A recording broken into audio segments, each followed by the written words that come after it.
starting right in where we left off, I have I put those 2 shims in there, and I snugged those bolts up just slightly tight. And I'll show you the reason that you try to use the 2 for this particular thing that we did here. And this is not to glue. I'm not gluing those bushings in there. That's just one of the benefits of doing it. What I'm actually trying to do here is to keep the oil seepage from going between the bushing, the bearing, and the housing. And if you see this one here, this top that's nipped off, and this is factory, I stated, it's nipped off on that corner, on the inside corner right here. So if I was using this one to align those up, it wouldn't make that fit tight. So I do keep these aside to do this with. If you've only got one there, like I say, you would not have this luxury.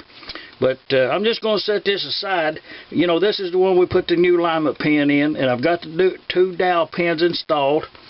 So I'm going to set this aside. I do have a really good original wrist pin bushing rod, and this was not the original equipment to the baling wire engine. This was out of another engine.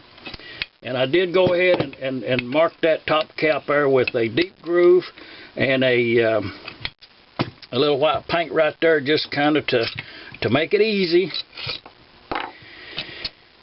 This is the one that we put the little Permatex little dab in yonder crossways just to hold them in there to help us when we fit this to the crankshaft. And that's what we're going to do next, is fit this rod to the crankshaft.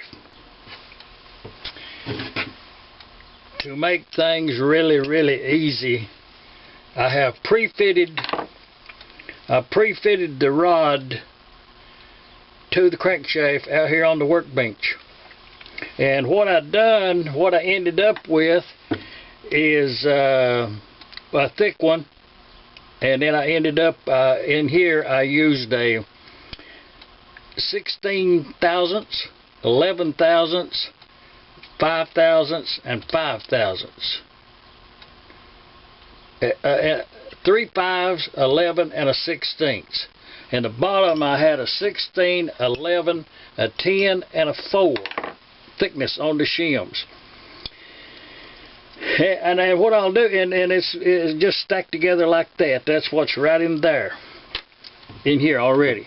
And I put the thing together. It was too tight, so that tipped me off, alarmed me that I needed another shim, so I could go about how much it was there. Just put some more shims in there until it will turn free with no play.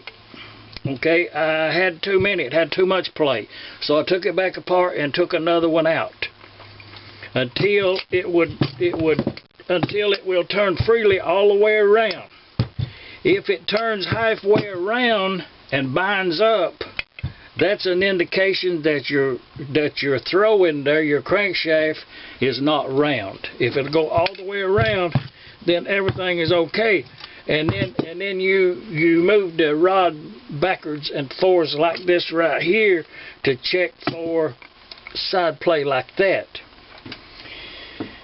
And this one's good to go. So now what I'll do now is I'm going to disassemble this, paying careful attention that I do get this stack of shims back on the top, this stack of shims back on the bottom. And you want to tighten these bolts up about the same tightness when you're pre-fitting it on the workbench. You would want to tighten those bolts up the same tightness as you would tighten the bolts after you put it in the engine. You tend to over tighten when you put it in the engine, so you want to keep that in mind.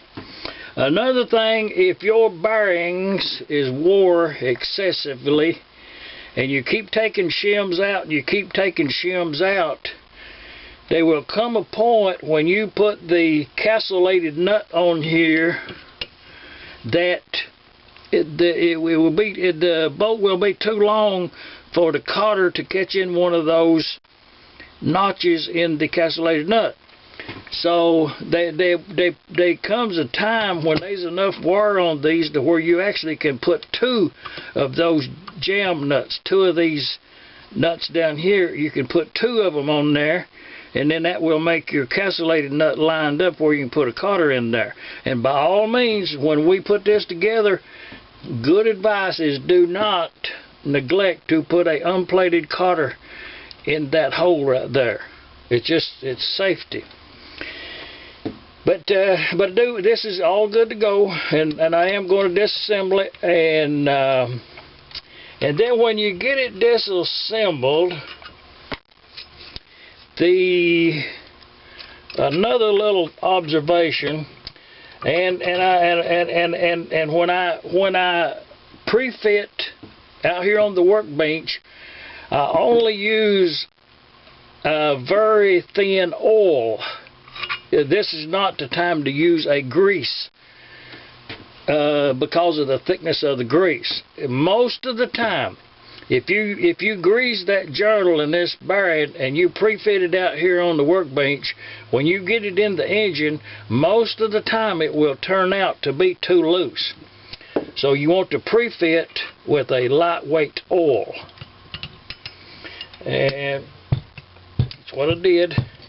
And you can see I got the shims down there and the shims up there. Now what I'll do when I get ready to put this back in the engine block, I will take those out and grease them real good so that it will hold them together and they won't get a skew in there. And be observant that you get the rod bolt.